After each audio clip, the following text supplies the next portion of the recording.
Flash is brought to you by Franco Trading Enterprise. Still, fun papa fee.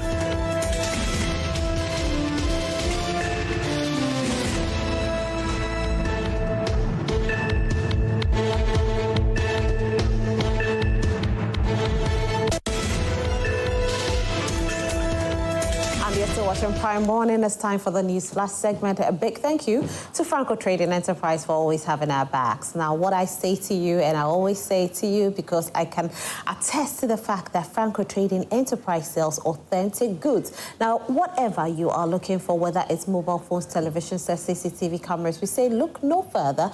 Just go to Franco Trading Enterprise and they'll serve you. You can actually download the app on your phone to make things very, very simple, and the app is Franco Trading app. You can purchase all your gadgets on there. It will deliver it to you at your doorstep. For further inquiries, you can reach us or go to our website, which is www.francotradingenterprise.com. Franco Trading Enterprise, still and still, phone papa fee. Now, if you just tuned in, let me give you a brief of what we'll be discussing. We'll be discussing the Zoomlion brouhaha.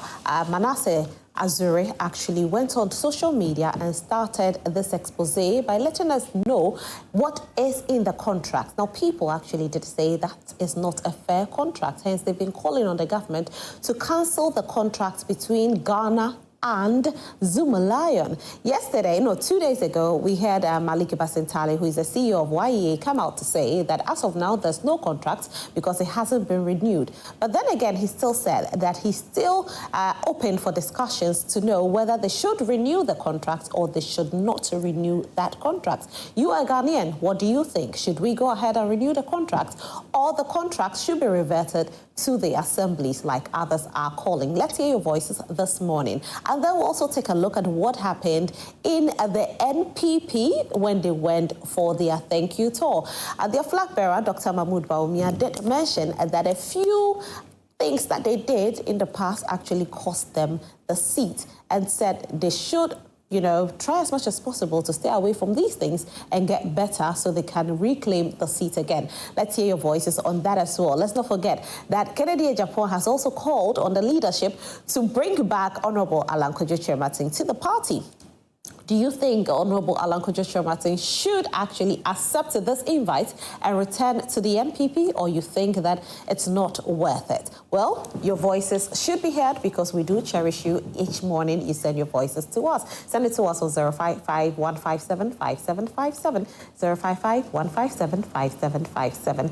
I'll quickly start with what the newspapers are reporting, and I'll start with the Daily Graphic newspaper. The Daily Graphic.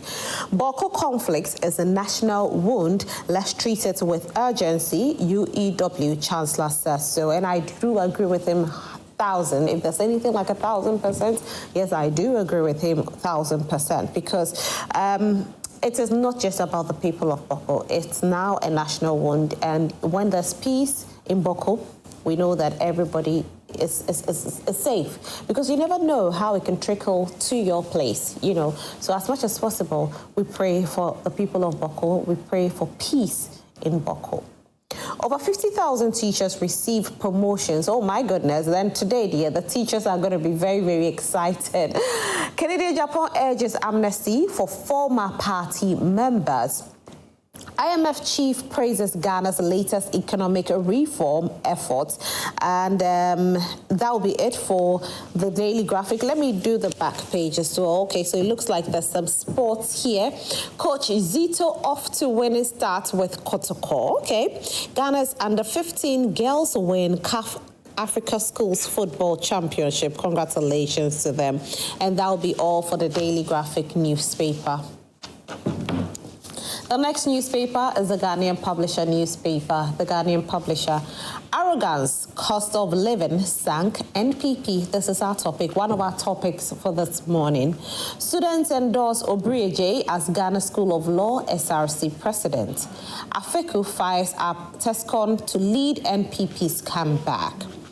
4 parties to demonstrate against CJ's suspension. Now, talking about that, yesterday we had as a Ghana Union Movement, yes, GUM, the GUM party disassociated itself from this demonstration. They don't want to have anything to do with it.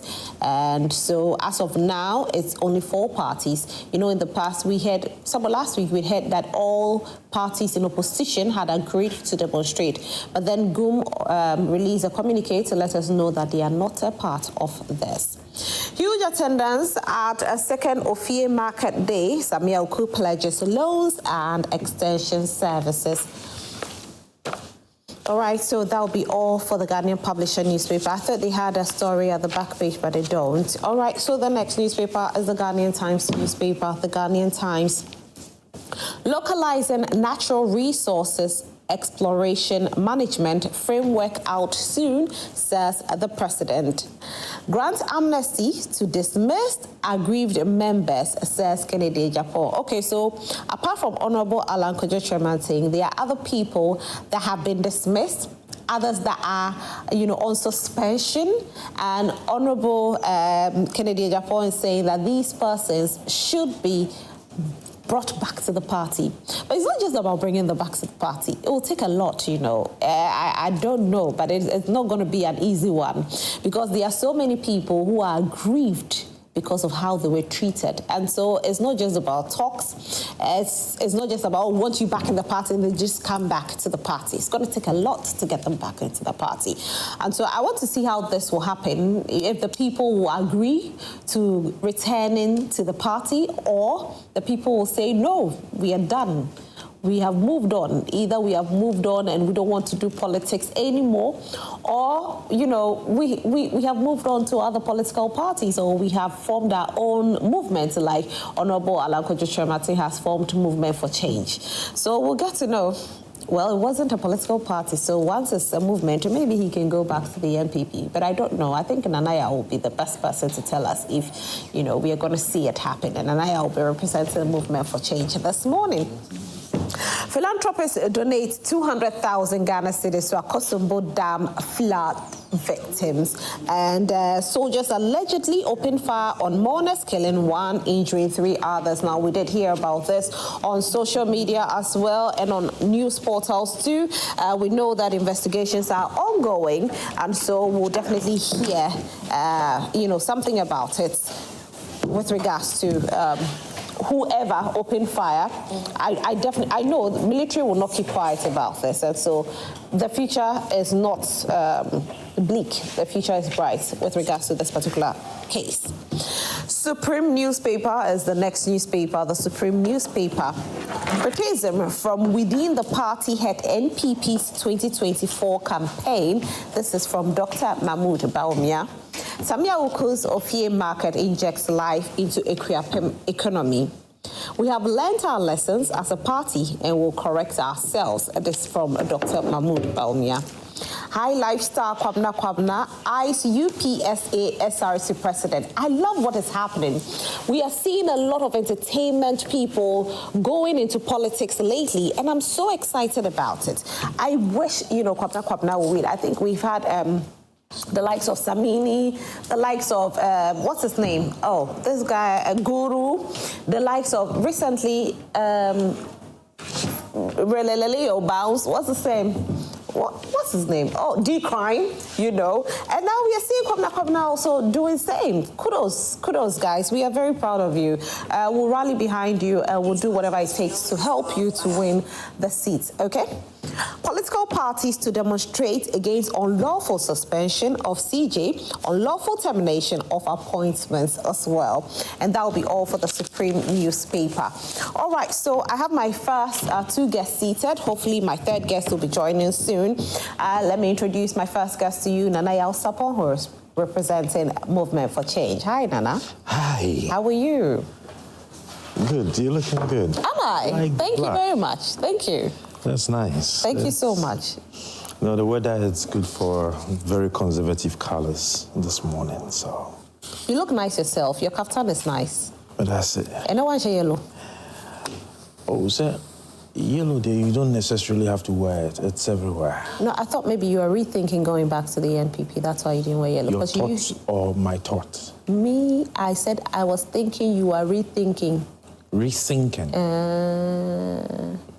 Well, you had a good Sunday. I'll ask you more about that. Oh, no, I'm not asking if you had a good Sunday. I'll ask you more about that because we need to talk about it. But don't worry, don't talk about it now. No, not at all. Not at all. All right, so we also have Honorable David T.D. Von D, who is the MP for Trifo Eti Makwa. I hope I'm getting it right. I'm going to do that. Please do it for me. Thank you so much. I'm going to do that tutorial once and for all. You have to. And I'm not going to repeat it again. Okay. No, but you haven't done it for me, though. Yes, of course. I Aha. I think I did it to one of your... Maybe KMJ? Maybe. Yeah. Trifo. Okay. Eti Mokwa. Okay, Trifo Eti Mokwa. Correct. Fantastic. Yes. Thank you so much. Thank you for being here. You look ravishing. I love the red and, the blue-black. Thank you. A political suit. A political suit. How's your political suit? Oh, so a suit. Oko Parliament, or MP. So you're MP. But there's nothing like you have to wear suits in Parliament, is it? Oh, well, it depends on the side you are seated.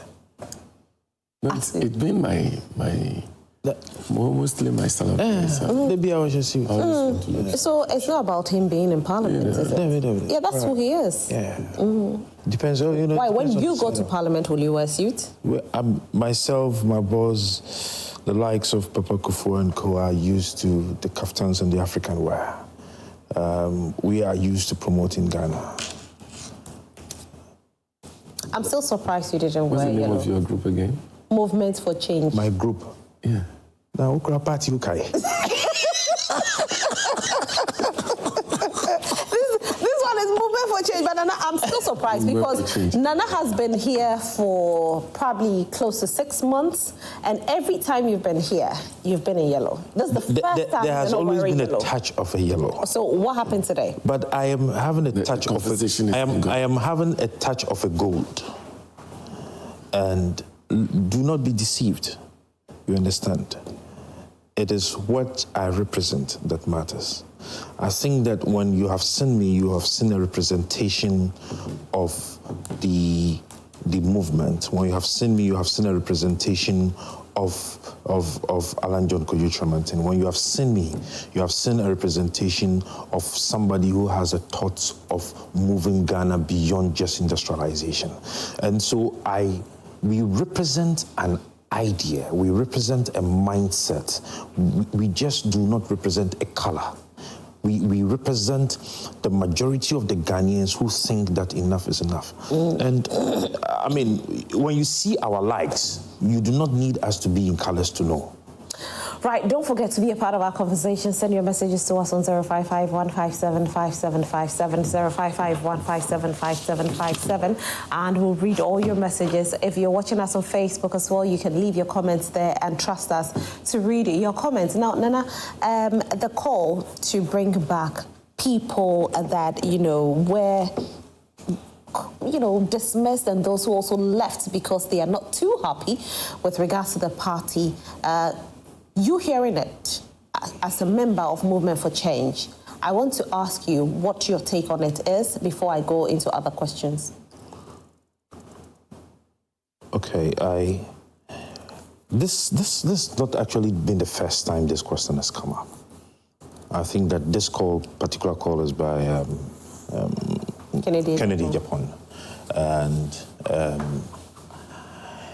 I personally, these are my thoughts. As a group, I do not think that we've come up with any discussion on this, whether or not no. But the question is, when the people had left, there was a reason. They had given publicly, stated why they had left.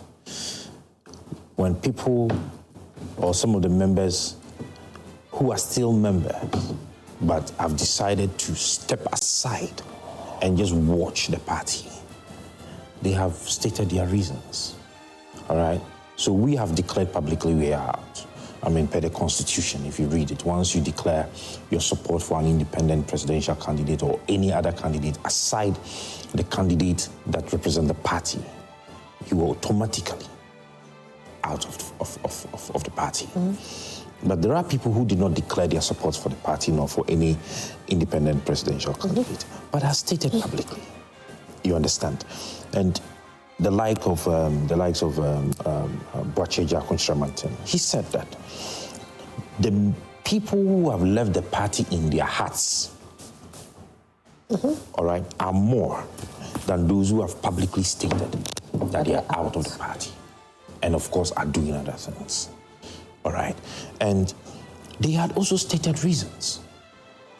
Now, it is not just about calling the people back, but it is about whether or not you have put in measures to fix the problems that the people who had left or have decided to stay off party activities have stated.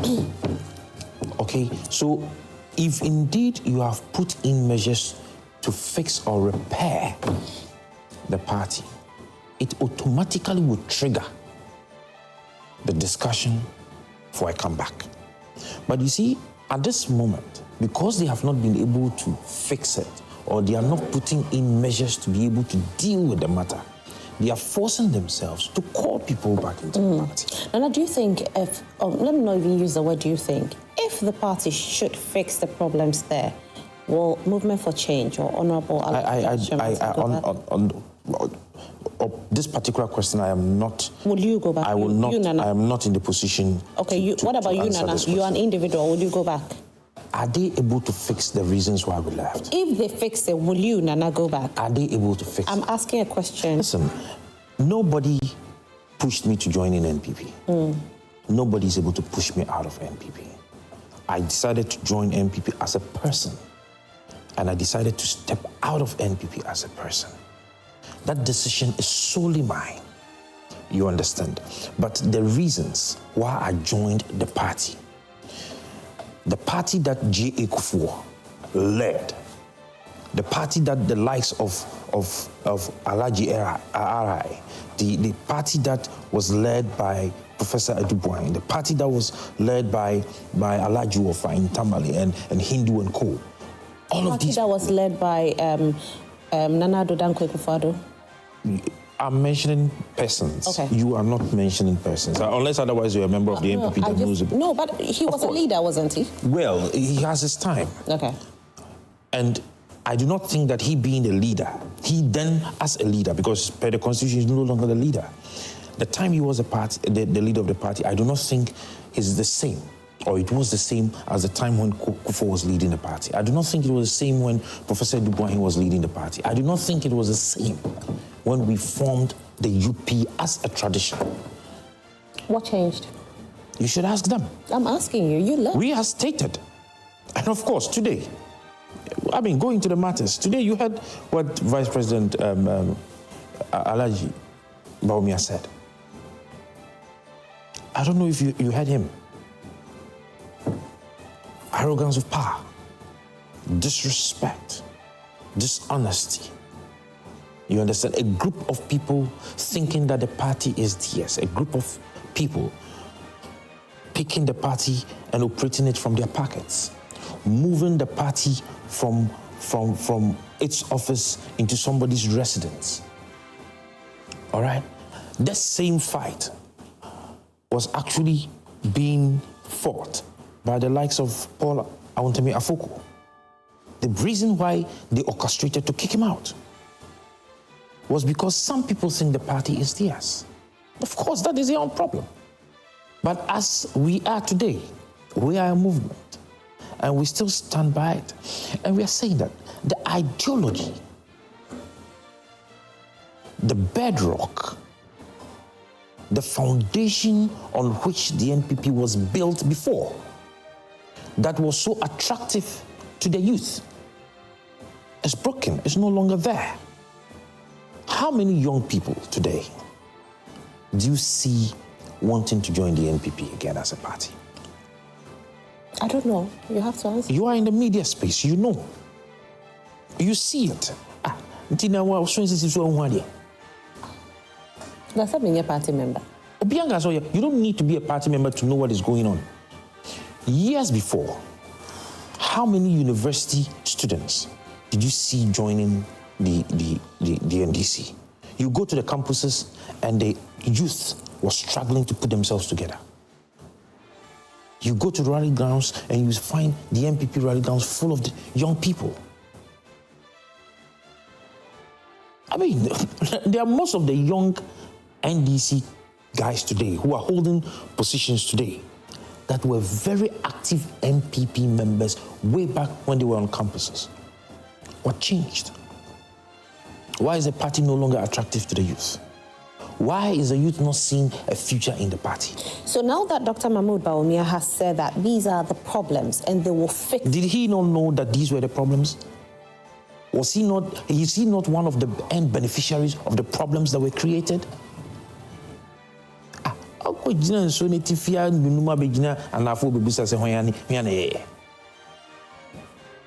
Was he not in this country?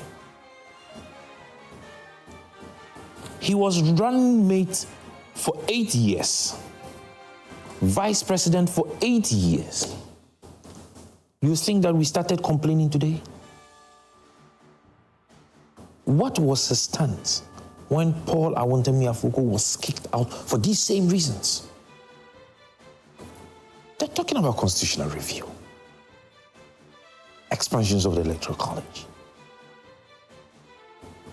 He should go back. All right. He should go back and listen to audio tapes and listen to suggestions that were made by Paul Afuku, suggestions that were made by Sammy Crab. Even in the issuance of membership cards, that today, the NPP, he is talking about digitalization.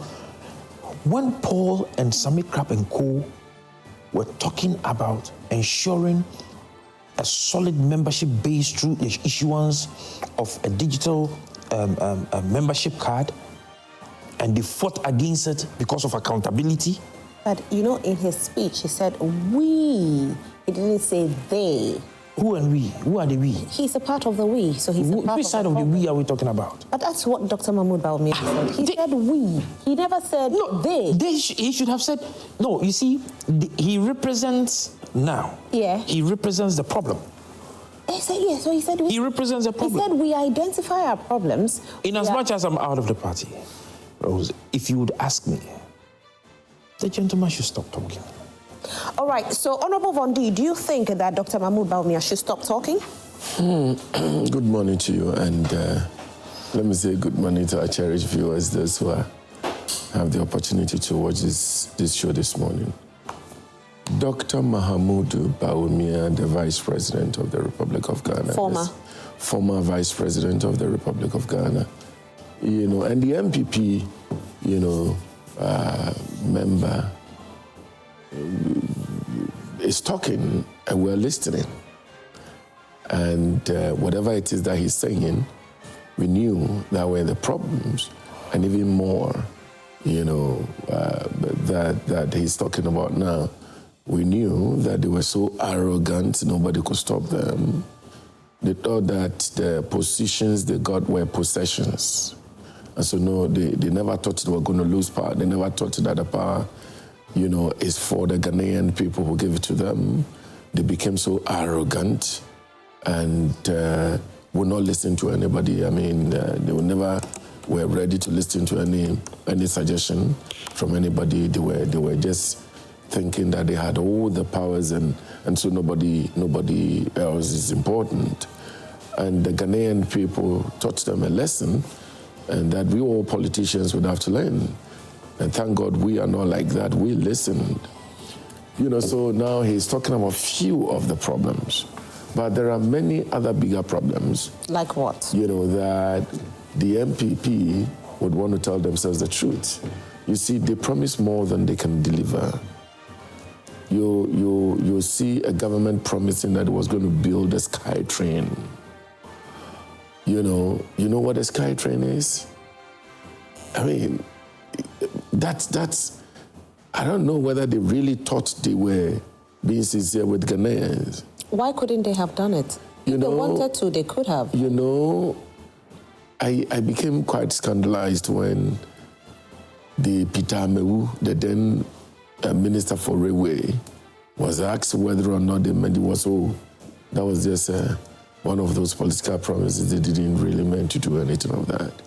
Even the rail that was actually underground, you realize that the rail, the metals that they've destroyed everything, and you can see the nature of our rail system in Ghana under Akufo-Addo, the former president, and this same Bawumia. So the promises they gave Ghanaians, they knew they were not going to fulfill those promises. They knew they never meant that the promises they gave Ghanaians, they were going to fulfill it. It was just as usual. Let's tell them something, so they vote for us, and then we'll do our own thing. We'll continue to grab. If you look at 2016 elections and how we lost power, the difference between the NDC and the MPP 2016 members of parliament, they had more than 69, thereabouts, members of parliament more than us. Then after 4 years, they would have to struggle and steal some of the seats. Steal? Yes. Really? Some of the seats. How do you say they stole? Use some hooliganism, propaganda, all kind of tactics, But to proven that they stole it, we can't say they stole it. They were in parliament. To get some of the seats, some people would have to be denied, membership in parliament, representation in parliament. Remember the Shal people, the Sal people, So within 4 years, that's what happened to them. They never learned any lesson. They went ahead in grabbing state assets. Remember the number of lands that the Oro is actually recovering from them now. You see what happening at ECG, where cables and containers are being stolen as if they are, it's happening also at Cocoa Board and so forth and so on. The amount of corruption cases that has come. His Excellency Nana Addo Dankwa Akufo-Addo, the former president, never helped the MPP. Scandals upon scandals who go around clearing them. Remember when this Adapa issue came up? His Excellency John Akufo-Addo told her when she felt she wanted to resign that, I know you will come out clean. And now you will be vindicated. This is a woman whose house help stole more than thousands of dollars from her. She never knew the monies were gotten missing. That's the most important aspect of the whole thing. She never knew that people were even stealing her money. I'm sure that you sit here. If somebody should take your $10,000, you will know. That's if I have it. Absolutely, $1,000. But because I am sure that you should have a lot of pure water or maybe bottled water in your fridge.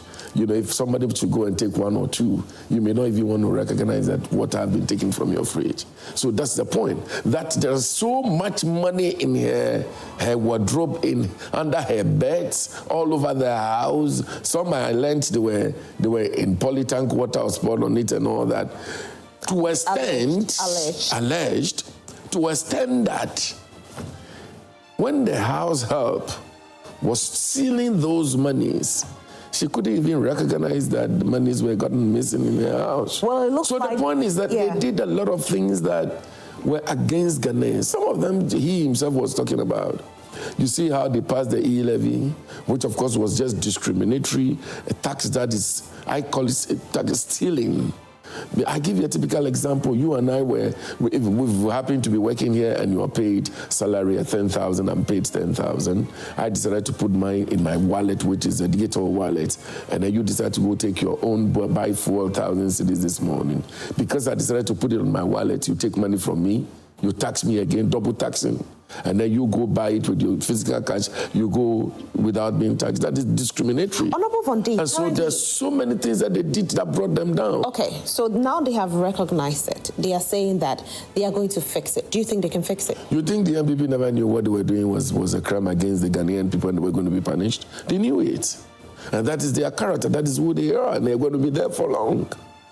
But They cannot. If they should fix this problem, You see? then your seat is not as comfortable as you think it is. You see, this is not the first time we're seeing the MPP. We know them. We know them from the time of President Kufuor. We know them when Nana Dankwa Akufo-Addo took power the first time. We know them. We now know them again. And so what they are talking about is just a matter of saying things that the Ghanaian people want to hear just because they want power again. The Ghanaians are not going to give these people power again. Again? Not now. If you say not now, how? Again, not now. Okay, not now. So you see, we have an agenda to reset this economy. How many terms do you think we have an agenda to reset this economy? And so until we reset this economy, until we see practical changes in the life of the MPP, I think the best place for them is where they are now in opposition, so they can criticize more. And then they wanted to go and do demonstration about the suspension of the Chief Justice. And so I don't know whether we're going to discuss that. Today, the MPP, if you want us to, we can talk about it briefly. The MPP is demonstrating against suspension of the Chief Justice. Really? You see, these are the kind of people they are.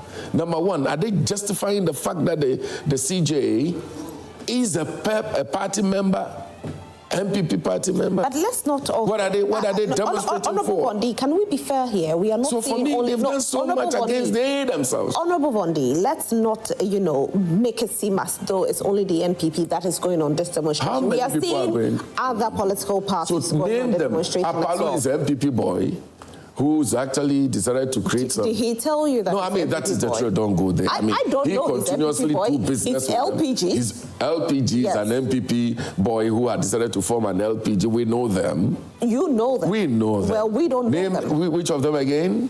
Of course, CPP is joining. No, as well, CPP right? is not joining that. Let me get the CPP let me get the is list not of, joining that. One second, I'll just get the list of the parties that are joining. So the MPP. To be fair, because we know that it's not just the MPP that is going on it, whether we like it or not. These political parties were on the ballot sheet as political parties and not as NPP. And so I'll just read. So we have the NPP, LPG, NDP, and PNP. Now NDP is supposed to be one of the NDC parties, right? It's not? No. Since when? This is a mother who decided to, desert her own children. Yeah. And how did she become MPP? And decided to desert her own children and dine with, so these are, well, we still love her.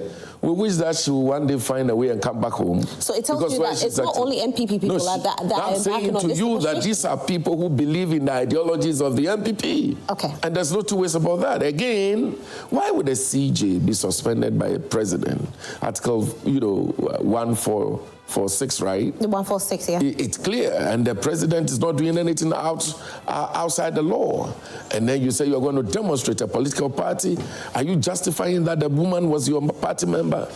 Is that what you're saying? And that she was doing things that you wanted her to do, where Kandapa would have to go and be saying that, oh, madam, this time around, try and panel judges that, will be giving us at least 7-2, 5-2, thereabout, and so forth and so on. So these are people who are actually demonstrating to the fact that they are MPP people. They want to demonstrate, and nobody says they shouldn't demonstrate, but they should be telling us that the woman was an MPP. Yes, because that's what they are telling us right now. Okay, well... You understand? So Bawumia is saying the truth. He's telling things that we all know already. These people were so arrogant to the teeth. And these people will never listen to Ghanaians, nothing. Look at the haircuts. And to extent that Akufo-Addo's own nephew would have to pick, pickets at finance ministry and so forth and so on. They knew what they were doing, looting everything in this country, making sure. Look at the dollar. Bawumia, I thought they say you were the messiah of economics.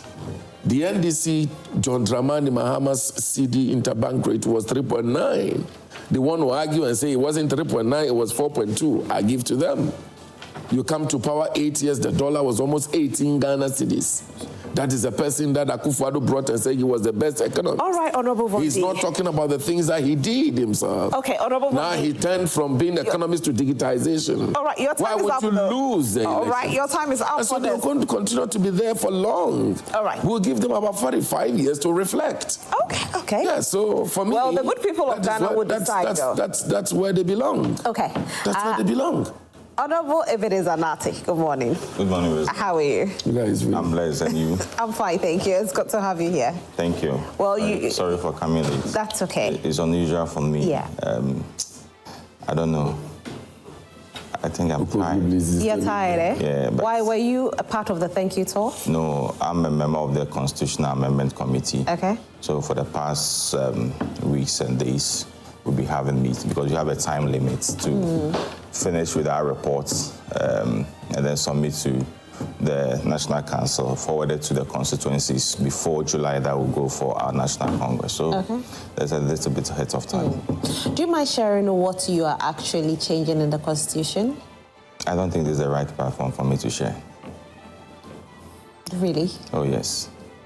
It's a mandate given to us by a group of people. When we finish, we'll submit our report to them. And when we are done with our reports and they feel that it should go to the public, we'll also give it out. Okay. But for now, currently, the leader of the party, that's Dr. Mahmoud Bawumia, on the thank you tour. Let's put that in perspective. He's not. Alhaji Bawumia is not. Per the Constitution. Why are you speaking on behalf I'm not of speaking on behalf. the party? No, you're the Constitution. I know what the Constitution says. I know what the Constitution says. Once elections are over, you will get the answer. it's like that. But I know what the Constitution says. The structures are there. I want to ask him. He's here. He's a part of the party. I remember last week. The leader. Hold on, Nana. Last week, when I had my panel discussion, the NPP rep said that they still see him as a leader of the party. And so, because on this thank you tour, he's leading it. He's not supposed to have led it. Nana, you are not a part of the party. That is one of the reasons why people continue to stay out of the party. You are not a part of the party. Nana, you're not part of the party. The party is in Ghana. Nana, I think they have had their share. Yes, please let Ebenezer make his point. Ebenezer. I don't speak for Movement for Change. Yeah. And do I speak for the NDC. And NDC and Movement for Change cannot tell me exactly who should lead our party and who should lead a program that we are going to have. But you have a constitution. Absolutely right. None of them have the right. Even their leaders have no right to say that, oh, because we are going on a tour, let this party leader lead you or not. Rosalie, let me thank the national leadership of our party for a bold decision to go to the various regions and constituency to thank the good people, especially our party folks who work tirelessly to ensure and the wish is that we win the 2024 election. Unfortunately, we lost. It does not take away the leadership of the party and then the candidates at that time to go and appreciate the good work that they did. Don't forget that in the elections, a lot of things went on. People lost their life, people were injured, people went through a lot. So the best thing that the party can go is to go back to these people and appreciate. What has delayed the thank you tour was that right after election, there was a decision for the party to form a committee, which was chaired by Professor Michael Quay, the former Speaker of Parliament. So the party said, look, let's hold on to the thank you tour. Let's get the reports. Let's see what goes into the report. And then when we go out, we'll be able to appreciate what we are going to tell the good people that gave us the mandate. So this thank you tour is a plan by the National Executive. The Vice President, who was then the candidate, felt that, look, yes, I led the party to the battle. So if we are going for a thank you tour, there is a collaborative effort for the two groups for us to go and thank. in as much that he was the candidate, he felt that, look, before becoming a candidate, we want for an internal election. And when we finished, after the internal election, other people who contested with me were all on board for the campaign. So let's invite all of them. Let them all come and join us for us to go and thank the good people. Because, don't forget, the other aspirants who contested with them also had votes in their various regions and constituencies during the presidential primaries. So everybody have a base. So for me, I think that it is good. I have heard, because I'm part of the team that planned for everything. So I'll also be taking the feedback as to the enthusiasms of members, how members are welcoming both the national executive and the flag bearer and other candidates in the last presidential primaries, how things are going, how they are expressing their grievances, and how the national executives will be taking stock of it, and how we can do amendments and making sure that you will unite and work hard to ensure come 2028, the party wins power. I'm not so surprised about Nana Yaw trying to define who is our leader, who is not our leader, because he knows that where he is the wrong place for him, and all of them will come home. It says that if the Bible says that if you have 10 sheep and one go astray, you go and you won't leave the rest, but rather what? Go and look for all of them. So he himself know. You see, the reason why sometimes are you quoting the Bible? Tell me, quote the Bible. I hear you. Oh yeah, Pastor. The Bible didn't say you don't leave the 99 to go and look for the one. You leave the 99. You leave the 99 and go and look for the one. So you are the one that I'm looking for. You won't find me. You are the one that I'm looking for. So I will leave the 99 and come for you. So you are looking for Honorable Kojo Chemating. Is that what the party is looking for? Me, that's one thing that I've been calling for. That anybody who was part and parcel of this party from foundation, and because of one or two reasons, the person felt that, oh, I'm not being treated well, whatever, and decided to go back, it's better for us to go and call all those people. So I personally agree with all those who are saying that, look, let's reach out to all party people to come on board. It's not only those that we know and we mentioning, like Alan Tremantin, Nyawota Macro, what was the name, Afoko, and all those people. No, even at the polling station level, even at the constituency level, at the regional level, there are other people. People feel that, oh, I've been a polling station executive for so many years, and that the time has come, and you have changed, and I've removed from the album, and therefore I will not join the party. So all those people matters, because you cannot say that because, oh, 2 or 3 people have left, that's the end. No, because at the end of the day, if me sitting here, for instance, if I decided to go move, like I Nana Yaw move from the party with his boss, Nana Yaw left with the wife, he left with the children. The children, they are not voting age. The wife's sister, the wife, he left all those people. And they all went and on my friends. And some of your you friends. Are my friends. And some of your friends, because I'm your friend, I didn't leave. Yeah. And he was able to convince them to vote against the party and vote for Movement for Change. So when you are able to bring Nana Yaw back, all these other people will also come back. I just want to ask you this. Now, Nana Yaw's submission earlier, he did mention that some of the things that happened were some of the people took the party upon themselves, moved some of the conversation even from the office to their homes, and, you know, they took the party as though it's theirs. Now, if these people are still in the party and they are very powerful, it means that these persons who have these complaints are still aggrieved. So what's going to happen to those people if you want the one sheep that has left back? I don't know those people who took the party as their bona fide property. I don't know them. Look, and Nana Yaw is here. Did anybody in MPP fought with Alan Chamantin? No. It is a contest. And Daniel, he knows very well. I was supporting Alan Chamantin. He knows very well. Were you fairly treated? It is my personal decision. Your support for Alan Chamantin was one of the reasons why they refused. That is not true. You can't say it. I'll say it for you. That is not true. You can't All right, say so it. on that note, I think we have some messages They that are refused to coming. even finance your campaign. That's not true. One of the reasons you lost your seat. That's not true. That's not true. Okay, so he says And it's he not knows. true. That No, is not but he says it's not true. That is The not horse is true. here. The horse says it's not That true. is his own problem. Why are you trying But to I say am it's telling true? you, But why are you trying to put words in my mouth? He cannot say it. Who said I can't say it? In politics, But he's here. in politics, you can And I'm say saying anything. it is not true. If you I have dare my say own it reasons. now, I have my own say the reasons. truth now, they will take you out of the He never got the reform he that never you're doing got right an now. opportunity. That committee, you lose it. He never got an The opportunity. The opportunity that I got from this the party. MPP, Look, the you don't opportunity say I your had from mind. this party, I You've don't not think that had there's a any young opportunity. person like me No, has it's got not that true. opportunity. It's not true. Who says so? Because you supported Alan Oh, Chamantin. please. Odi Ekasa.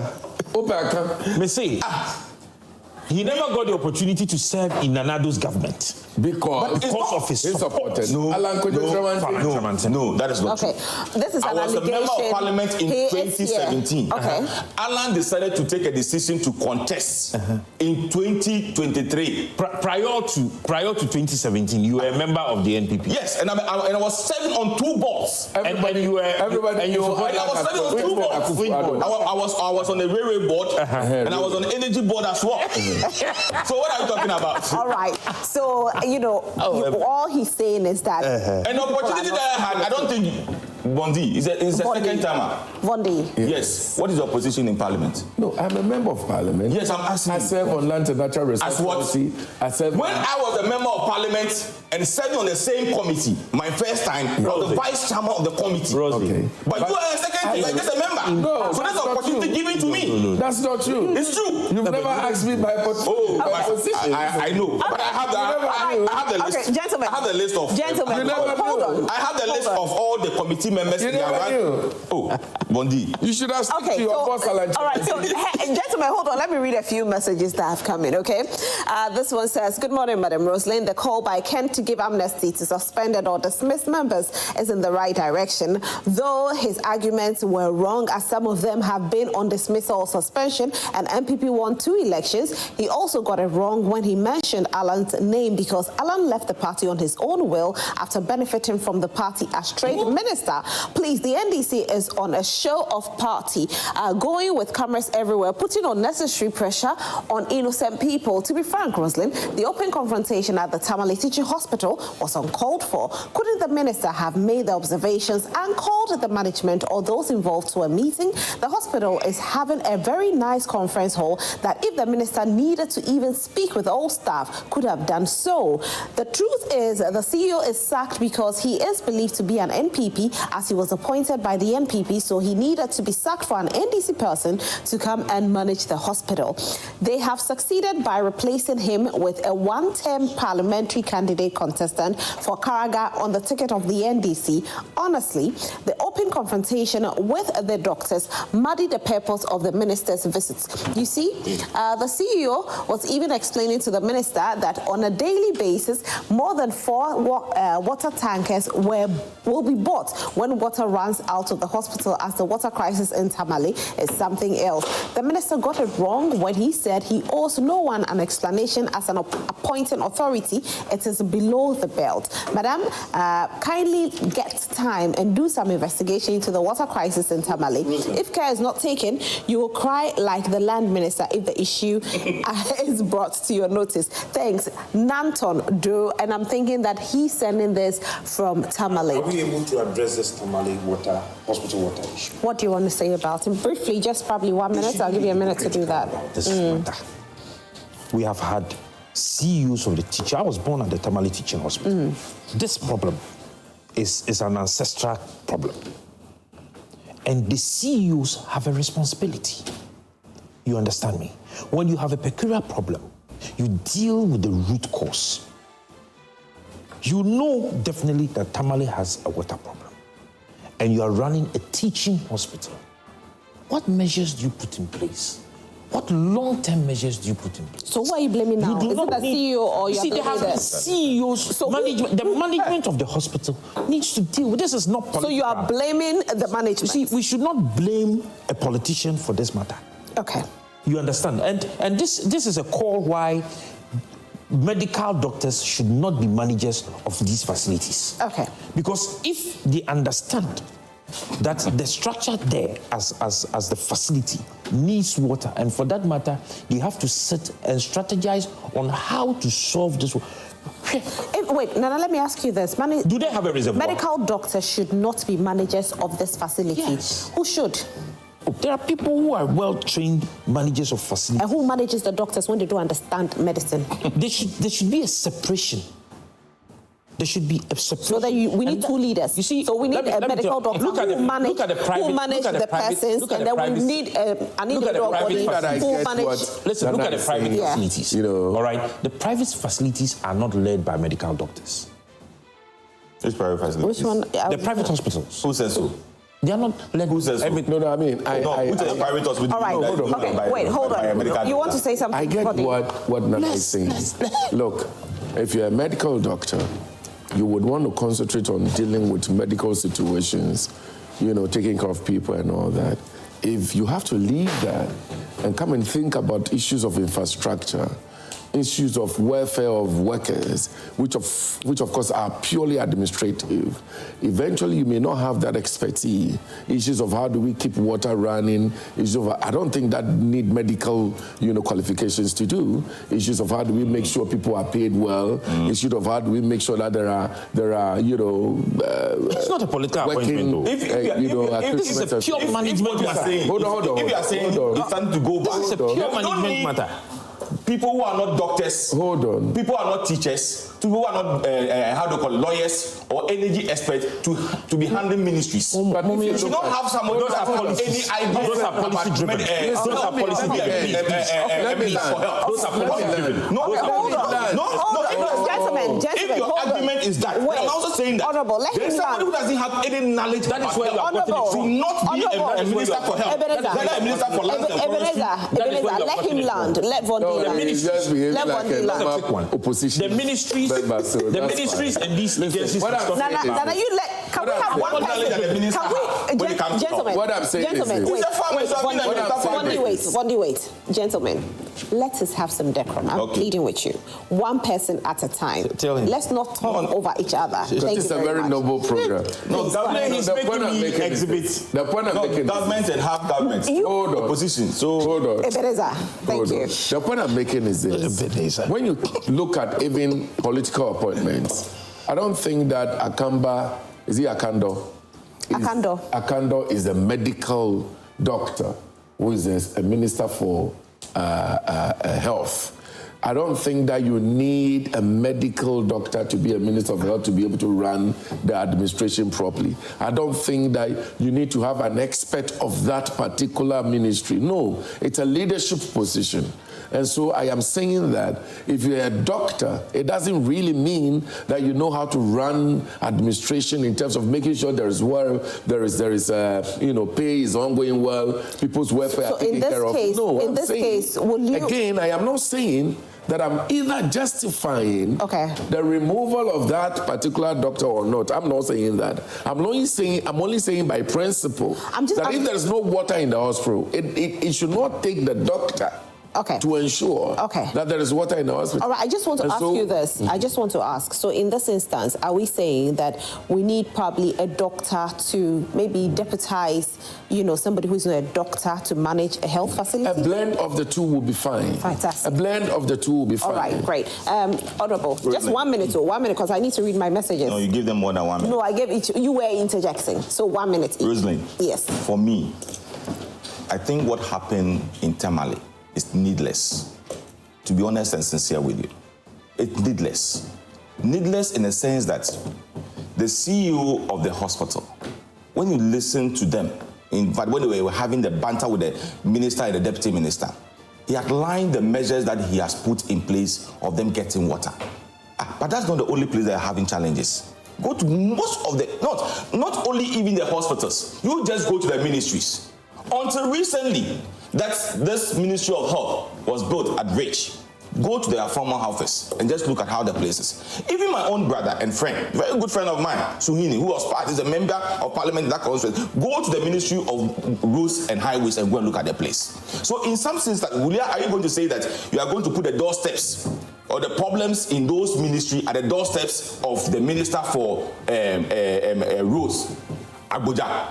No, because there's somebody who has been put in place so that's why to manage those things. That's why that person was blamed. Please. Wait, no. The person who has been put in place to manage, i.e. the CEO, but the CEO, you have a maintenance manager at the hospitals. But who supersedes the CEO, the management? But the CEO said, we have this reservoir there. We get water from this place. In as much that we have challenges in water flow internally, these are the measures that we have been put in place to get water. Okay. Why then do you blame the person for it? But if you put measures in place, what's the water? If you put... but who said there was no water? It's a question, though. He said when he went to the washroom, the water was not flowing. And the person have told you the measure that they have put in place to getting water. So where's the water? So if you go on that day, there's no water, do you blame the person for it? So that is a hospital. So it's a health facility, Ebenezer. Okay. No. All right, thank you very much. Let me read I disagree. I also disagree. I've not had You started. I've not had I also disagree when he says that. This morning, no, but it's very important. I also disagree when he says that you need to get somebody who have knowledge or expertise in a particular profession. Look, if that be the case, then I can say that we have failed as a country by appointing people who have no knowledge or who have no expertise in the sectors that they are being sent to. Okay, thank you. Tell me, let with the exception, that's what even the Constitution says, with the exception of the Attorney General, who is a lawyer, all other ministers and other, is Aruna Ijusu, how do you call it? All right, thank you. Please end there. It's a candor, a minister of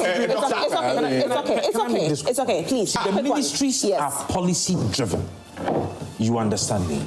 It is not a technical field. And for that matter, they have the chief director, who actually is the technical lead of the ministry. So you cannot compare running a ministry. You understand? So if you go to the ministries, the ministers and their deputies are the political heads. Exactly. They drive the policy of the ministry. And that's just when it comes to technical implementations and drawings, it's led by the chief director. Okay. And listen, so we are saying that the facility is there. Yes. The teaching hospital. Yes. The medical doctor should lead and concentrate on the health aspect of it. But when it comes to the management of the health facility, the infrastructure itself, there are management consultants, people who are you don't need to be a doctor to do that. All right, thank you. Let me read a few. But who said the hospital did Let me read a few. Who said the hospital did that? All right. You need to be a doctor to do you that. You are the Ministry of Trade. Even when you come to a washroom, it's blocked because there is no water flow. We never locked our washroom. Wait. We never locked our Please. All right, so I'll quickly read a few messages. My viewers at home are very important to me. Please. Good morning, Rosemary. Good morning to your panelists. Please, it's critical and more than needed for the NPP party to stop issuing letters from individual homes suspending loyal members who will say their mind for the survival of the party. If care isn't taken now to curb this, the party is becoming one of the minor political parties in this country. This from Major Northeast. All right, good morning, Madam Roslyn. Nobody should defend the CEO of Tamale Teaching Hospital and the workers. Wrong is wrong. They must suffer for the wrongdoing. Baba Kingdom, Sakogu. Special greetings to you, dear hosts and panelists. I'm Norbert Tenu from Nungwa Krowo constituency. Honorable Dr. Agnes Namomo Late and Gender Minister's constituency. His Excellency John Dramani Mahama has done the needful by suspending the Chief Justice and replacing the CEO of Tamale Teaching Hospital. There are many qualified doctors sitting at home who can work better. I'm very happy to say our dear President has started the reset agenda on a very good note. May you live long, President John Dramani Mahama. Good morning, host. CJ must be sacked and ECG in Mensa. Hey, wow. Sami Boachia Samanka says, aims to correct the narrative, stating Alan resigned from NPP and formed his party rather than being sacked or suspended. Nevertheless, the current state reveals they falsely claim to have abolished e-levy as it remains charged on ATM transactions. Furthermore, cement prices have surged to 150 Ghana cedis. Electricity costs have risen by 14.4%, and pledged cocoa prices increased to 6,500 Ghana cedis was unfounded. During their campaign, they promised to utilize AI in combating galamsey, but their supporters are now openly engaging in galamsey. The return of Dumso and President Mahama's assurance of resolving issues from Boko and the NDC have proven hollow, as cocaine and red have overrun the country. Does this constitute the promised reset? Good morning, Joy Prime. The hospital have underground tanks and internally plumbers and 4 water tankers. What else did the CEO want again for that water problems in the Tema Teaching Hospital? Jubani from Tamale. All right. So he refused to repair the tankers. That's what you're trying to say. Okay. That's what you are. Good morning, everyone. The sacking of Tema Teaching Hospital CEO. You see, you people have now made my viewers start sending messages about Tamale Teaching Hospital. I'm a Tamale boy. The sacking of the Tamale Teaching Hospital CEO and the suspension of the CJ is not news, because just 4 months in power, Ghana is now practicing dysfunctional democracy. No department, agency, authority, or institution in this country is saved. Every institution, agency, or authority must wear NDC colors. This is not what you promised Ghanaians. You promised Ghanaians jobs and not removals and dismissal. You started with the army, IGP, now CJ. Next is EC. So this is President Mahama's legacy. Christian from Sandima. Should be signed from Ghana. NPP tour and Kufuado, we saw hatred towards Ghanaians. A few good people in the party tried to tell the government what they are doing is not good. We are sacked. NPP never again. Akonsi Garba from Tamale says, good morning, Roslyn. Mr. Alan and people like Nanayao are the problem in the NPP. Nanayao, I want you to listen to this. How can you leave the NPP party after failing to become the flag bearer of the party? However, Ghanaians are currently hopeless and regretted for voting Mr. Mahama and the NDC into power, because there's no direction and no vision for the country now. Unfortunately, President Mahama is busy hunting the CJ for a removal. Ghanaians shall reward Alhaji Dr. Mahamudu Bawumia for his humility and intellectual abilities in 2028. Good morning, madam. When we were wearing MGP t-shirts in Tamale. But what is your problem? What is your problem? Some of his lies could not even declare their support for him. What is your problem? All right, good morning, madam. Roslyn and your panelists. I'm Big Alaska from Garu Tempani. I want to find out whether if my brother, Dr. Bawumia, was prevented. Oh, gentlemen. Can we use their microphones? All right, so, gentlemen, can I please read my messages? Thank you very much. So I'm saying this because it's like anything happening under their team, he was not happy. He blames everything that happens to Nanado, being a national cathedral, e-levy, a Japan, economic hardship, cost of living, arrogance of power, and many more. Please, it's like I'm not seeing Apo on the thank you tour. NPP never again. He's not relevant to him, so. Good morning, host. It's unfortunate that people who enjoy the Nanado Bawumia government are still bitter with the party that they decided dumped and joined forces with NDC to vote against the previous government does not have the moral right to tell Ghanaians who is a leader of the party. Exactly. Maxwell from Upper East Region. Very true. Good morning, Madam Host. Please, both NPP and NDC are the same. Don't trust politicians. They are all the same. Good morning. This rebranding agenda of Dr. Bawumia and the apology, don't worry. You see, if they don't watch us, how will you feel? Raise your best. I don't read one of our messages. And I like the way he reads. It's so nice. I just want to ask you, if they don't watch you. He reads so beautifully. Thank you. But if they don't watch you, what will happen? You have told me that you have introduced a new Monday panelist.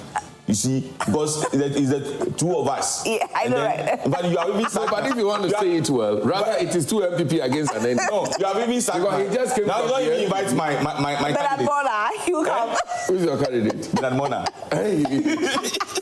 All right. right, so let me read the final. I'll read just this one, and then we go on to the next conversation. So good morning. This rebranding agenda of Dr. Bawumia and the apology of the NPP will not be accepted by Ghanaians. The NPP must stay in opposition until the age group of Pius Haji, Kojo Oponkroma, and Anabi all fades away because they have all been tainted with corruption, lies, and arrogance from the mother serpent of corruption, Justin from Amasaman. All right, so talking about this, it looks like I can't read any messages for now. Let me come back. But you know, even when I was reading messages, we were still having our discussions. So let's talk about Zoomlion a little bit. You know, if we spoke about Tamale Teaching Hospital, then we need to speak about Zoomlion as well. Manasseh Azure actually went on an expose for us to get to know the contracts between the government and Zoomlion. Now, in this contract, we get to realize that the workers of Zoomlion are being paid 250 Ghana cedis, and for Zoomlion, they benefit 600 Ghana cedis. Now, last week, during a conversation on another station, that's TV3, we heard the head of communications for Zoomlion state categorically that some of, the 600 cedis actually was being used for PPEs and other things. So it's not a benefit for the company as is being alleged by Manasseh. They also did say that sometimes they do take loans which accrue, interest out of it, and so they have to bear all the consequences. Now, yesterday, Manasseh released a statement to let us know that rather the government pays for the interest as well. The CEO for YEA, that is Malik Basintali, also came out to let us know that currently there's no contract between the YEA and Zoomlion, and he's still waiting to hear what the people will say if the contract should be renewed or not. People are saying that the sweepers contract should be reverted back to the assembly. So do you agree, or you think that we should find an independent body to go ahead with it? Let's take a look at what Malik Basintali had to say. My brothers and sisters, YEA Zoomlion as we stand now, so long as we are concerned, I admit that there's no existing contract, and that contract was not renewed or was not signed in the last 2 months till election, which meant that for the month of October, November, there was no existing contract between the YEA and Zoomlion Ghana Limited. I have come as the new acting Chief Executive Officer of the Youth Employment Agency. These issues have been brought up, and I have stated emphatically that I am a man who has consistently been up for integrity. I'm a man who has consistently been up for fairness, and I'm a man who has consistently been up for justice. And I will not on any day decide to take decisions without binding them to fairness, justice, and accountability. My brothers and sisters, I'm in full support of Ghanaian businesses thriving. However, I would ensure that fairness and justice take their course. So that's what Malik Basintali had to say with regards to the contract between the YEA and Zoomlion. Yes, Honorable Bondi, looks like you really want to speak about it. Yes, let me have my mind first. Yes, please. About this matter. I think that, the waste issue in our country is a very serious one. We all know that in as much as waste is in itself a huge business, is a gold wasting, and it also can be very detrimental to our health. And so it is a very serious issue that every individual, whether you're a politician or you're not, would want to take serious, look at waste issues. You see, I have said that from day one, leaving the waste management in the hands of one individual in our country was problematic. I mean, the owner of Zoomlion is a friend, is a big brother. We all attend the same church. We are all elders of the church. Again, I like him so much. He's a very nice person. I have nothing against him. He's a man I want him to succeed as a Ghanaian businessman. But you see, a whole waste management in this country, where waste is generated from individual homes every single day, every second. Because as I speak to you now, what we're doing here, at the end of the day, we may be generating some waste. We get up, the place would be tidy up. The bottles and all of that, that, you know, so leaving this whole business in the hands of an individual was so problematic. I have always called that there should be some level of competition in waste management so we can have, you know, value for money. I mean, you look at the Garrick project that, you know, the former administration, you know, nice, noble idea. Unfortunately, $250 million was taken. The money went down the drill. Then they came back for $150 million. Nothing happened. Some $43 million came in, you know, to deal with the Odo and the lagoon and what have you. The Odo had become so rich in itself that, you know, and nothing happened. Most of the money ended up in the minister's bed, allegedly, you know. And so for me, this is too big for an individual company in Ghana to handle. It is about time that we invite all well-meaning Ghanaians who have the capacity and the know-how, who can play a role in managing our waste, to rise and be part of it. Leaving the waste management of our country in the hands of an individual. I mean, I don't think that, you know, we're going to have value for money. Take a look at a situation in my constituency. Yes, there is a container that's supposed to be for Zoomlion there, and workers are supposed to be about 3, 4, 5 people, and they were not paid. They've not been paid for some time, and so waste is really a problem in the constituency. Thanks to the newly appointed DCE, who is actually taking steps to clear some of them.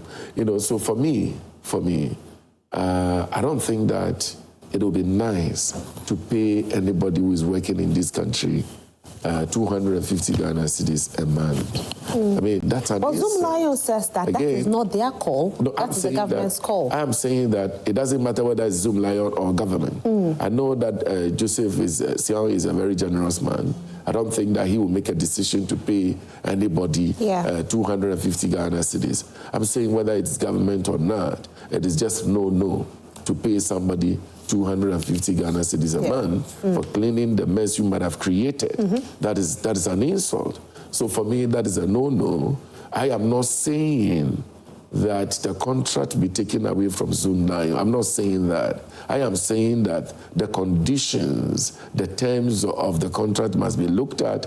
There must be some level of competition in the management of our waste. If you say that terms should be looked at, what are you? I am looking at, first of all, payments that, you know, monies that are paid to the workers, number one. Number two. How much do you think would be good? No, I don't think they should be paid below the minimum wage of our country, and that's acceptable by law. Okay. You know, and number two, I think that we should be able to motivate collections of wastes. What I mean is that when people are able to bring waste, you know, and to a particular collection point, there must be some remuneration, there must be some motivation, so that young men and women should be able to have tricycles where they go around to pick waste, and they come and we weigh it, and then see how many waste you bring, and some money is paid to them. Don't forget the waste itself is money. So when we generate waste and then we're able to you know, transform the waste properly, in itself is a lot of money. You're talking about fertilizers that we can create and so forth and so on, you know. And so for me, it's a no-no to leave the management of waste in the hands of one person in our country. And again, Zoomlion, you've had a lot of experience in the waste management, you know, industry, and I will not sit here and say that he's been taken away. No. But we cannot run the way we used to run as usual when people go home with 100 and 250 Ghana cedis. How much do you buy your breakfast, you know, a day? I mean, that's an insult. But that's no fault of no Zoomlion. fault. So again, I'm not faulting Zoomlion for that. I'm talking about any decision, whether from government, from individuals who resulted at that, is wrong, and that must be told. Okay. And so, number one, we must ensure there is competition in our waste, management system in this country, and that the terms and conditions must be actually be looked at again. And I think that if we bring some innovations into these issues, I believe young men and women will get decent job within the waste industry and may, in a way, have to deal with some illegal activities like mining and so forth and so on that we're experiencing today. So yes, Zoomlion, let's look at the contract. Let's see whether we can renew. But I think, and I still stand, that we cannot leave waste management in the hands of an individual. Only one person in this country. Well-meaning Ghanaians should be allowed, capable and well-resourceful Ghanaians should be allowed. This. During 2016 elections, Manasseh came out with an expose like this about Zoomlion. Someone would say it was part of the reasons why the NDC lost power. Someone would say, I'm not saying that is it. So if the NDC is back in power and there's another expose, why don't you just take the contracts away from them completely, rather than saying that, we are bringing others on board and, we'll still look at, adjusting the contracts a bit? Because at this time, Ghanaians are not too happy. You see, Joseph Sion, doctor, is a Ghanaian. And I am all for Ghanaian businesses, surviving and doing well. That's the only way we can grow our economy. We can't depend on foreign, aid and so forth and so on. And so once he's a Ghanaian... But nobody has called for Again, yes, I agree with you. It doesn't matter his political orientation, because I don't even know whether he's an NDC, MPP, I don't know. What about the call to revert it to the assembly? He never, showed any traces of that nature. And so I don't know. I am not sure that cancelling the contract entirely will solve, in a way, our waste management issues. I think that working in collaboration with the district assemblies, getting young men and women... They've always been working in collaboration. Young men and women in collections of waste, supervised by the assembly this time around properly, and having his expertise as a waste management expert who've done this for our country for some time, I don't think it will be bad. However, if the business should go as usual, signing same contract, living in the hands of an individual, one person in our country, I don't think we're going to have anything different. So for me, look at it again, restructure the whole thing, allow him to play a role, allow other people to play a role. The government, district assembly should come in. Young men and women should be encouraged, motivated in collecting waste. And they must be remunerated for collecting waste. And I think that is the way to go. All right. Yeah. Nana Yaw. Yes, Rosalie. This Zoomlion issue about waste management has been on our tables for a very long time. I think that we need to deal with it once and for all. All right.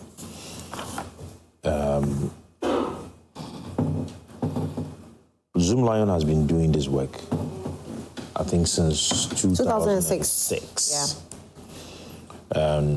I remember that was when we had these Kufo nurses and all of those persons, that was the youth employment. I think it was led by Honorable Boniface Abubakar Sadiq. No, it started with Anakumia. Okay. For Boniface scheme. All right then.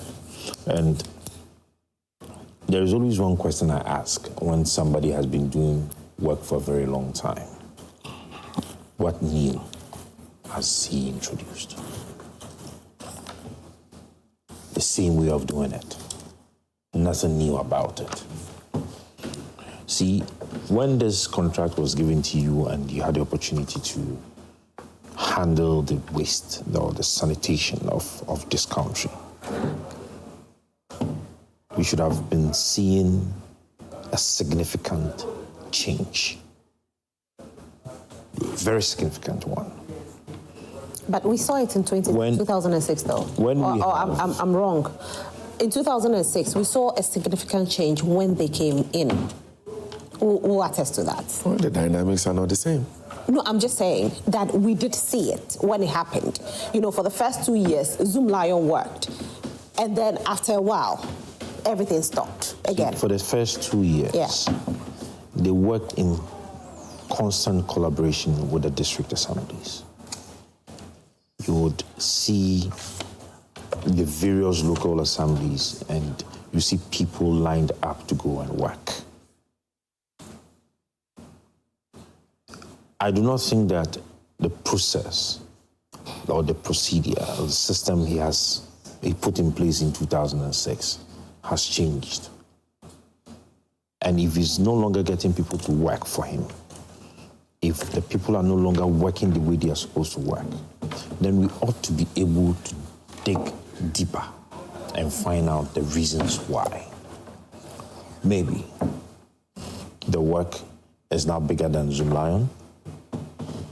Otherwise, there has been so much of turnover, all right, of staff. And so people come and they leave. Why are they leaving? What are the conditions? Rosalind, are we able to actually look at the terms of the contract? I have heard the argument.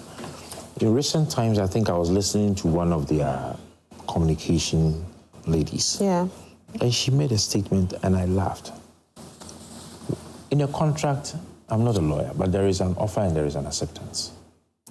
Rosalind, if government is offering you a contract and is giving you a price and you know that you would run at a loss, would you accept the contract? Which loss did she talk about? I would come back to her. I said, no, because on an ordinary day. No, we need to get it right. It's different if you say that they are running at a loss with the contract they have signed. That's different. I've just asked a very fundamental question. The question must when you have answered me. Complete the sentence. No. When you have... question must make... Live television. No, sometimes we need to check ourselves. No, of course. No, you are right to have said that. But my question is very fundamental. When there is an offer of a contract and the government has made a price or has offered a price, and after your analysis, you would run at a loss when the contract is being executed, would you accept it? Who said anybody's running at a loss? My dear, I just asked a very fundamental question. No.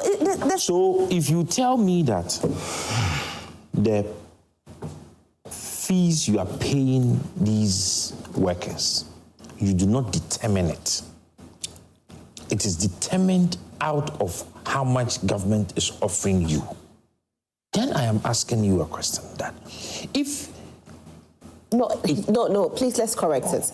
They didn't say it's determined by how much government is offering them. They said it's determined by the government. So it's different. It's different that, government is offering me this and I have decided to pay this, please. It is the government said, we will pay this to the workers and this to you. That's what it is. I am saying... Yes.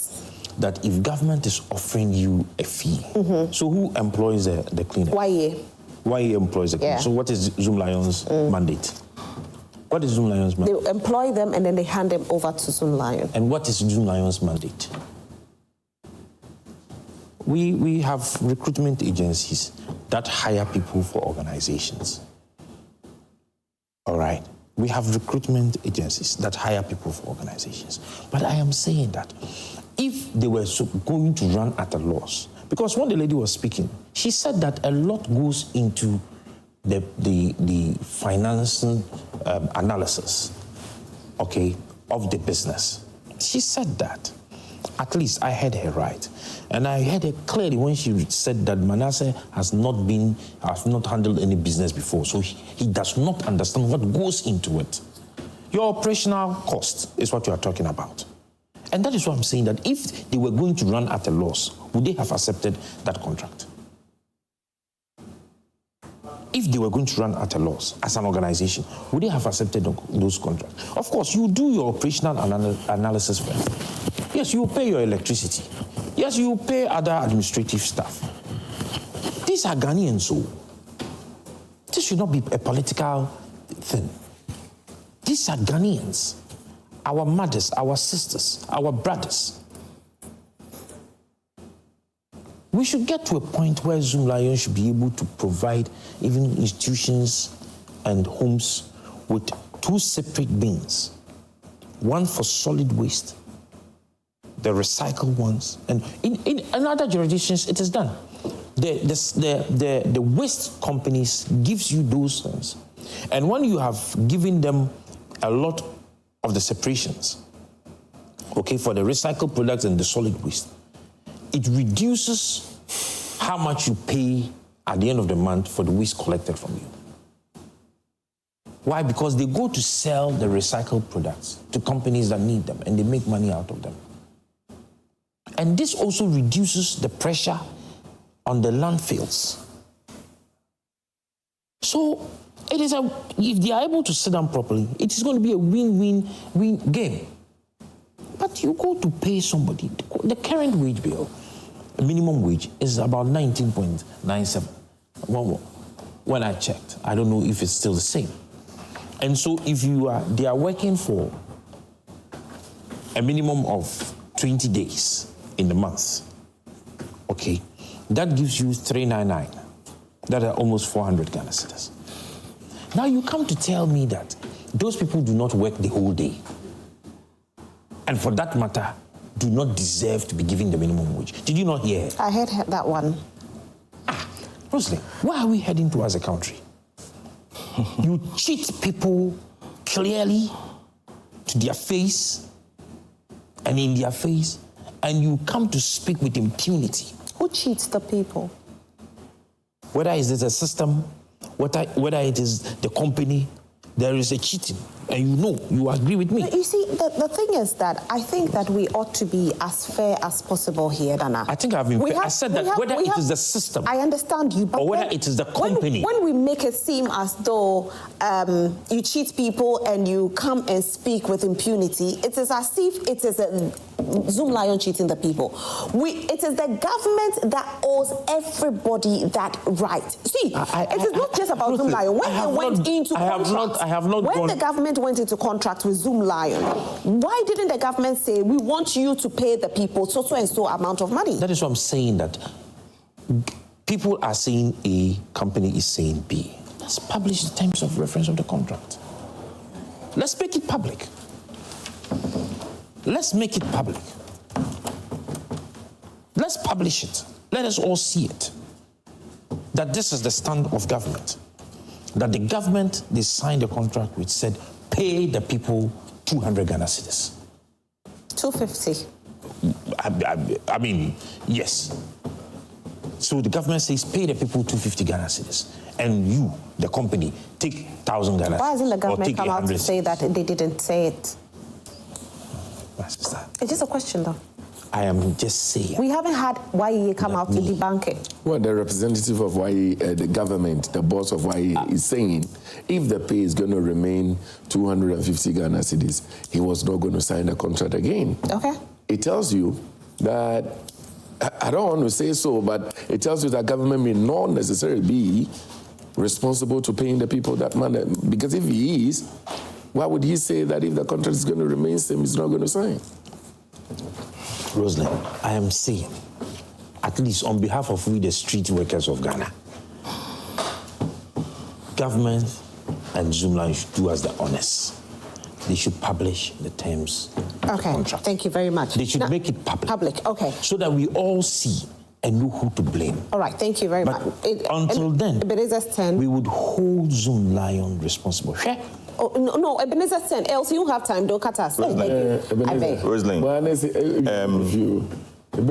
for me, I'll not put the blame on the doorsteps of Zoomlion. I'll put the blame on the doorsteps of government.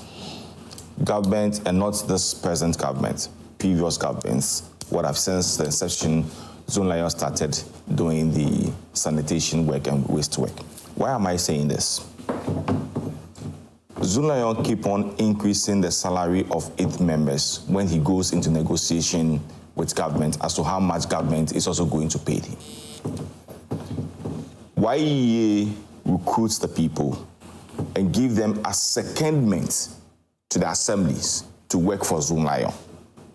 So in this case, if you can do the recruitment, if you can give Zoomlion money to pay the people, what stopped government from letting the assemblies recruit the people, give the money to the assemblies to pay them? But the point is that if government is going by that, do the assembly have the capacity to enable them do the work as expected of them? The word is no. Go to most of the assemblies currently as I'm speaking with you. They have no equipment. Most of the equipment that they are being used at the assembly were given by Zoomlion.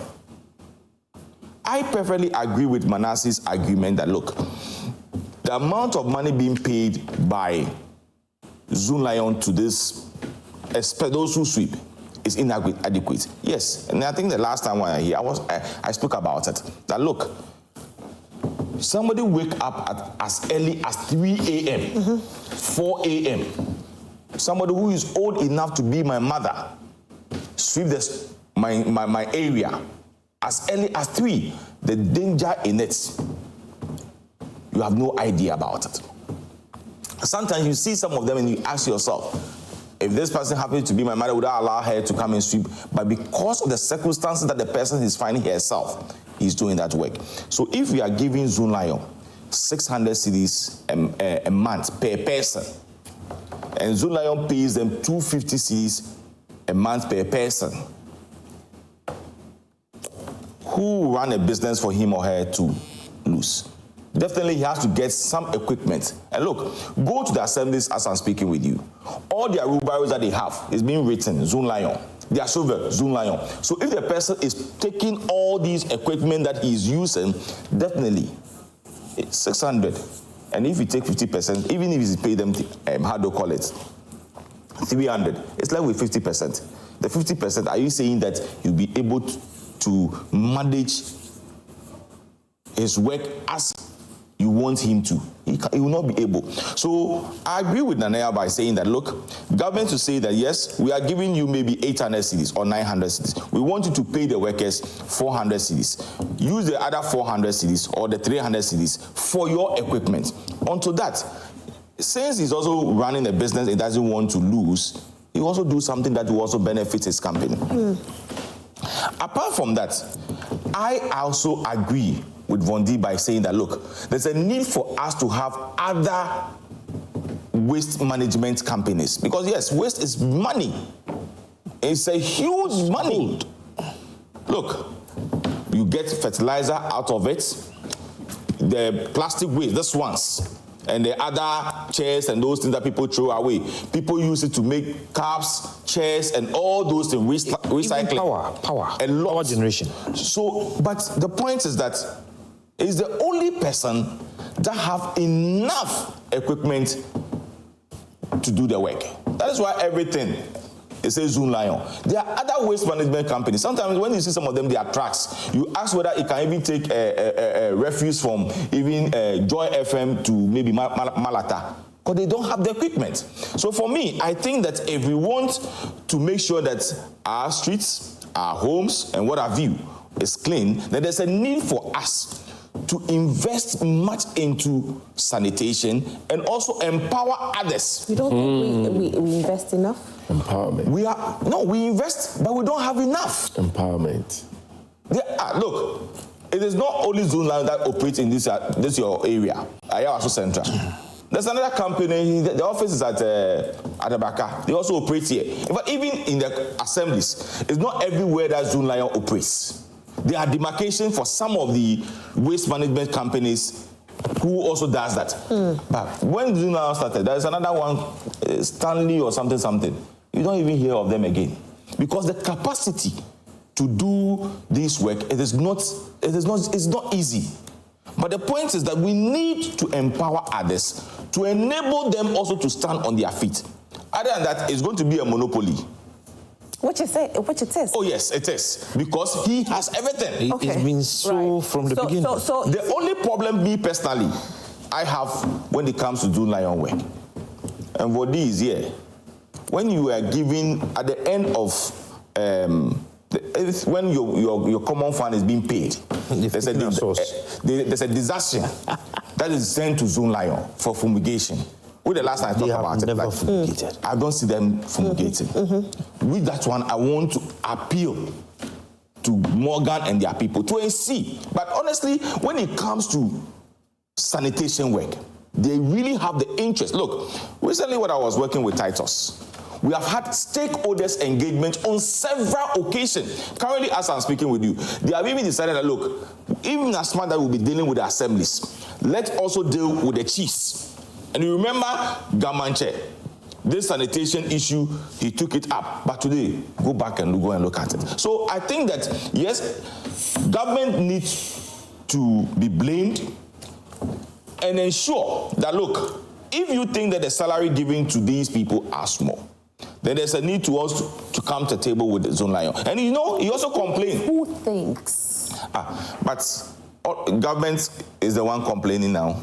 Even as we are all complaining. Government is complaining about But the CEO, I heard the CEO saying that, look, until if it's going to be the same 250, then you're not going to renew the contract. In 2006, it was 50 Ghana cedis. That's why I said. That is why I said from the beginning. Anytime government increases, I am trying to make a point here. My point is that government has been in the known. Government cannot tell us that they've not been in the known of how much the people are making. Government is in the known. They signed the contract. They sat down and they signed the contract. Malik came not too long ago, so probably Malik is now preview to the contract. It wasn't then, and now he sees it and says, under my tenure, I don't think this is good enough. That's what I'm also saying. So government has been in the known with the contract and knows how much the people are being paid. So now Malik is saying that the 250 is too small. It's a responsibility of Malik to speak on behalf of the workers to government. That look, I think that the amount Zoomlion is paying the workers is too small. And because of that, they are not able to work as we all expect. In view of this, I think we should increase Zoomlion's money that we paid him from government to maybe 800 cedis. And I'm suggesting that he should make sure that he paid these workers this amount of money, maybe 50%, 40%, 30% of this money that we are giving him.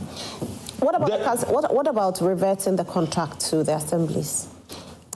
That's why I said the assembly will not have the capacity. They will not have the capacity. They will not have the capacity. And lastly, but weren't they handling it back then? Is that? Weren't they handling it? They were not the one handling it. Okay. That's why I'm saying that they recruit. They were not before 2006. No, when they recruit the people, they hand them over. Even at the time that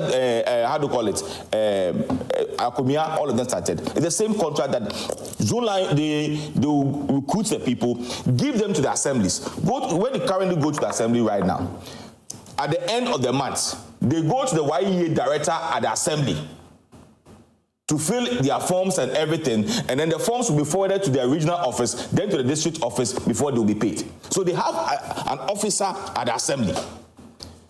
So you cannot blame Zoomlion so much. And he also talk about payments, and that's a problem that all governments have. If for 6 months government has not paid him, yes, he also go to the bank and then take a loan and pay the workers. He paid an interest of it. Okay. I'll take a few Facebook messages. Today we've exceeded our time a little bit, so I'll take just a few Facebook messages. If we can get it on the screen, kindly project it for me to read a few of them.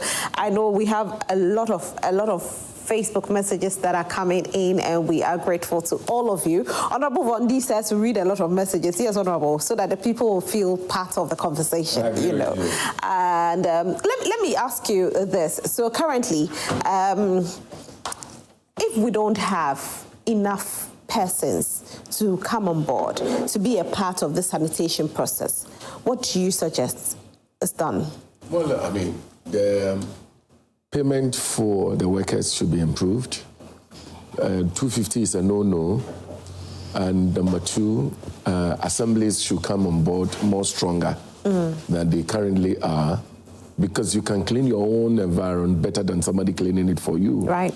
Let's be able to educate Ghanaians that the cleanliness of yourself is better than somebody cleaning it for you. And so we engage the young men and women to be part of making money in collecting waste, because waste is money. There's the bus stop boys. They are not making any money, but they have taken it upon themselves to clean Accra. Have you heard of them? Yes, I do. But again, that's where the situation is. If you're paying somebody for collecting waste, you must pay somebody else also for collecting waste.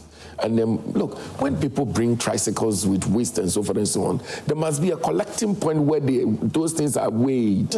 See how many waste you collected, and money paid to them. You motivate people to clean the environment, and they will make money. Okay. You know, and the place will be clean. But if you leave it in the hands of one person, whose capacity, you know, may not be so much to handle the entire situation, at the end of the day, even though he may be working so well, so hard, fact is that his capacity, his ability to handle the entire waste system in our country may be limited, and so we will have problems.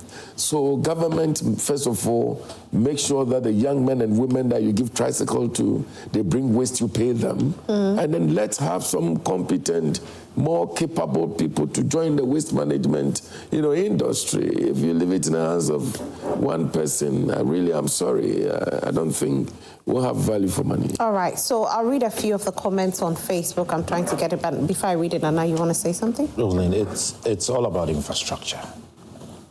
I think that government should make a conscious effort to invest in waste management. All right? Waste is money. There are a lot of recycling companies that buy these products. Okay? There are a lot of companies in the system that are able to turn waste into energy and supply power. So I do not see why we are not able to make that deliberate and conscious effort to invest in that area. It is not an area government would invest in and lose. You would invest in and gain.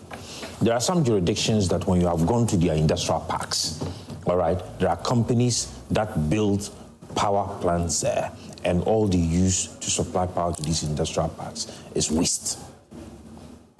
All right? The papers we use, most of them are recycled products. So it would be difficult for someone like me to sit and understand that Zoomlions collect waste and go and does not make anything out of the waste being collected. All right, thank you. Nana, sorry, Ebenezer. Recycling. I still insist and I also appeal that, look, there are other waste management companies that we have in this country, and therefore they need to be supported. Empower them. By governments to enable them also to do the work as we want them to. Zoomlion, apart from these sweeping that the woman does, you also have a recycling companies. That all these in fact, I know that it got to a point they banned even this Aboboya people of, working on these major principal streets. They have diversion that they have to use. But today, what is happening? They are not doing it. Okay. They are back on the streets. Others companies that we have, none of them have a dumping site. It's only Zoomlion who have a dumping site. So if the person is not being empowered, if the person is not being motivated and supported, definitely the monopoly system will still be there, because he has a cycling plant, he has a dumping site, he has the equipment and everything. And I also want to appeal to government, and I appeal to my brother. Yes, I can see the energy as which he wants to transform the YE the way he has seen it, because he has seen that his predecessors from Justin Frimpong, Kudia to Kofi Frimpong, the innovation that they brought them, he's trying also to improve on it. I also want to make a passionate appeal to government through the Minister for Local Government as well as the Minister for Labour to ensure that Zoomlion's money being paid monthly to workers will be increased. And therefore, if they are going to increase that, meaning that the Zoomlion's money also need to be increased. But the most important thing also is supervision of the work of the Zoomlion. Right. And that is one thing that they really need to work at it. Because if you give the person opportunity and there's no supervision, there's no report, there's nothing, I mean, what do you expect? All right, thank you very much, Ebenezer. A few comments here on Facebook.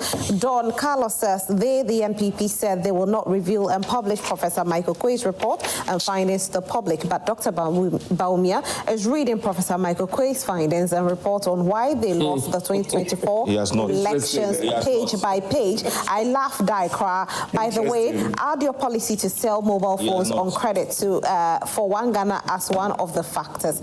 Okay, so Musa Abattoir says it is entirely unreasonable for any group to expect a president to abandon his constitutional responsibilities simply because they are dissatisfied. Has President Mahama violated any law in his handling of the petitions against the Chief Justice? No. Absolutely not. If the GBA believes otherwise, the appropriate avenue is the court. A group of lawyers would call on a president to forsake his constitutional duty. Are they not themselves promoting lawlessness? I wish I have 30 seconds. Yaw says Ghana Education Service and Ministry of Education urgent attention needed for teachers serving without pay since September. We appreciate their dedication and request swift resolution to support their welfare. Okay, if this is true, I know that they'll definitely do something about it. Eduji McCain Matthias says, who is giving power to MPP again? Please, we are not fools.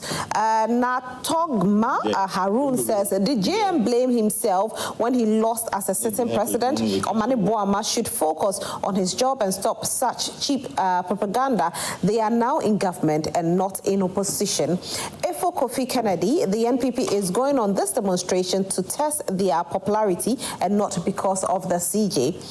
Okay, Sami Boachi, I read your message on WhatsApp already. So, Imoro Al-Hassan Sise, good morning to everyone. No wonder Dr. Mahmoud Bawumia and his NPP are pretending as if they didn't know why they lost the 2024 miserably, because they were not ready to listen to anybody except themselves, and they were not feeling the hardship Ghanaians were going through. Bawumia shouldn't upset Ghanaians anymore by blaming everything. Honorable, please, I need to finish reading. Thank you very much. Good. You have read enough. Bawumia shouldn't know.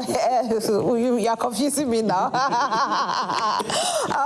Says that, okay, let me go to Musa Abattoir. He says, I fully support why EA stands on the Zoomlion project. It's truly unfortunate and disheartening. Monthly salaries can't even afford a bag of rice. How can we expect them to survive, let alone stay motivated and productive under such conditions? There must be a fair and effective compensation system in place if we want to see meaningful impacts and dignity in labor. It's time for all stakeholders to prioritize the welfare of these workers. They deserve better. Yes, they do deserve better. Thank you all so much for sending your messages to us. You want 30 seconds? What do you want to say? 30 seconds. Let me be. Okay, I have to go now. Let me be political. Listen, if you want the IGP issue, CJ issue, and so forth and so on to go away, where one government come and would have to sack and so forth and so on, we only need a reform. Okay. Let them rise through the rank and get to their position and have a security of tenure. Otherwise, there's no way. We'll see a repetition. All right, thank you so much. I'm happy you have said this. So those who are occupying position now should know that they have a limited movement for change this morning. Thank you so much. And of course, Honorable Ebenezer Nate represented the NPP. Thank you so much, gentlemen. We are grateful that you made time this morning.